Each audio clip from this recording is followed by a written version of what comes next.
o discente, deficiente visual, né, ele precisa, antes de lidar com um ambiente virtual e extremamente visual, que é o computador e o ambiente virtual em geral, né, ele precisa de um mapeamento para que ele organize mentalmente as ideias. Porque, na verdade, gente, na nossa mente, como cego, eu estou falando isso, antes da gente lidar na prática com o ambiente que a gente não conhece, a gente precisa de uma descrição, na verdade, uma descrição, não é isso? Então, na internet, no uso do computador, é a mesma coisa. O professor precisa estar capacitado para tratar com aquele aluno teoricamente, inicialmente, conceitualmente. Vocês estão entendendo o que eu estou falando? Então, então tem algumas perguntas, né? Por que o deficiente visual não utiliza o mouse? Será que a gente sabe, na real mesmo, falando bem no meu linguajar, tá, gente? Por que o deficiente visual não utiliza o mouse? Por que o deficiente visual utiliza leitores de tela? Ou de ecrã, né? Que a gente ouve esses dois nomes. Quais as diferenças entre os leitores de tela NVDA, Virtual Vision, JAWS e o DOSVox e o Orca? A gente sabe essas diferenças? E por que o deficiente visual ele utiliza ampliadores de tela? Em que circunstâncias? Né? Será que o deficiente visual total utiliza alguma coisa para ele? Serve de alguma coisa? Um ampliador de tela? Então a gente vai começar a responder. Alguém tem alguma coisa para falar sobre isso? Dessas perguntas todas que eu fiz? Não, só que é muito interessante. Então, primeiramente, né, eu estou aqui para falar mais de DOSVox. Só que não tem como a gente falar de DOSVox sem fazer assim um paralelo com esses outros leitores de tela e essas tecnologias, tá, Valéria? Com certeza, né? Então eu vou falar um pouquinho. É o seguinte, o DOSVox surgiu na década de 90 e foi assim um marco na vida da pessoa com deficiência visual. Mas o JAWS ele já é bem antiguinho nessa estrada toda. Então por isso que é importante também a gente fazer esse paralelo. Então vamos lá. JAWS, Virtual Vision, NVDA e DOSVox. E o Orca, né? O JAWS, o Virtual Vision e o NVDA são leitores de tela que trabalham no Windows, certo? No sistema operacional Windows. Não importa se é 7, se é XP, enfim, não interessa, né? Não importa. Ele trabalha no Windows em geral. O NVDA, que significa acesso não visual ao ambiente de trabalho, que seria o computador, né? Que é o computador, ele é um leitor de tela gratuito, né? Ele não é pago. Então, como que se deu o desenvolvimento de um leitor de tela que não tem puxamento financeiro? Ninguém, né, vai pagar por ele. Ele se deu numa lista de discussão. Então, as pessoas foram contribuindo, programadores, porque ele é feito na linguagem Python. Quem já ouviu falar nisso? Aqui. Eu não. Então, é uma linguagem mais fácil, uma linguagem de programação mais fácil. Depois vocês podem pesquisar, tá?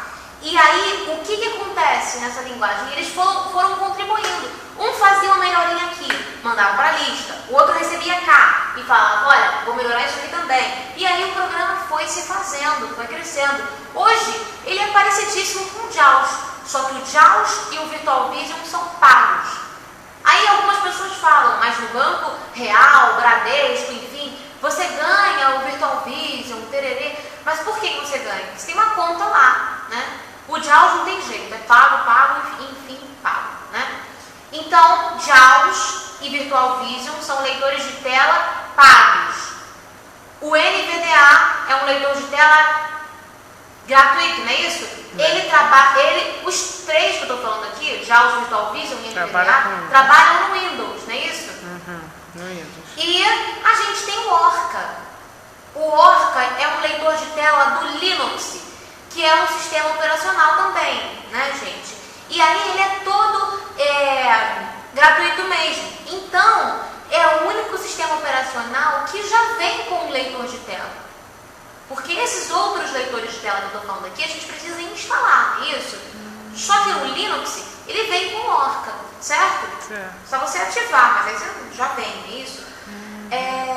Então, e o DOSVox, né? Que eu vou falar do DOSVox.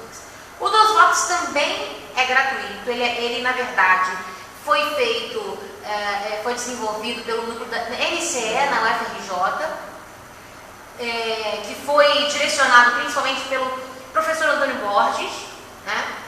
E por que o professor Antônio Borges resolveu criar o DOSVOX, né? Porque ele foi um professor que, quando viu um aluno cego na faculdade de computação, que eu não me lembro exatamente qual foi a área, né, de informática, ele olhou para aquele aluno não como um problema, uma pedra no sapato dele. Ele olhou para esse aluno como uma solução, como uma grande oportunidade de progresso.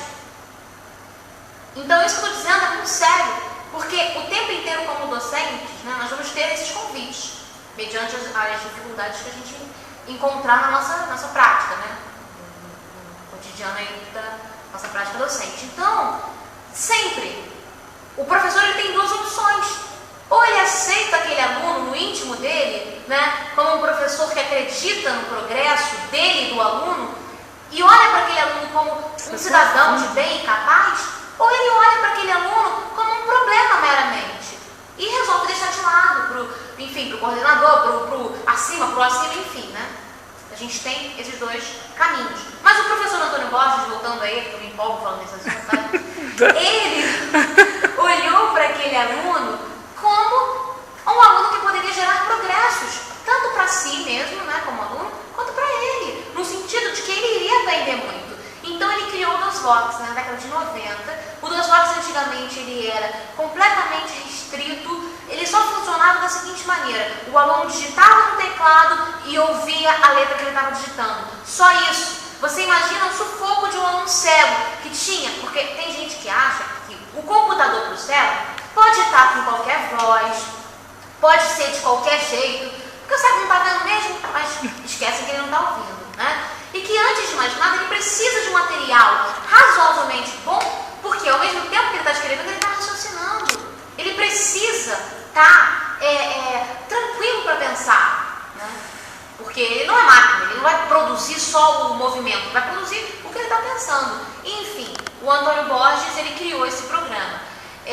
Esse aluno, ele conseguiu se formar, né? Olha que legal, mesmo com toda essa dificuldade, ele teve o amparo do professor, ele teve o auxílio do professor, o caminhar lado a lado do professor, não é isso?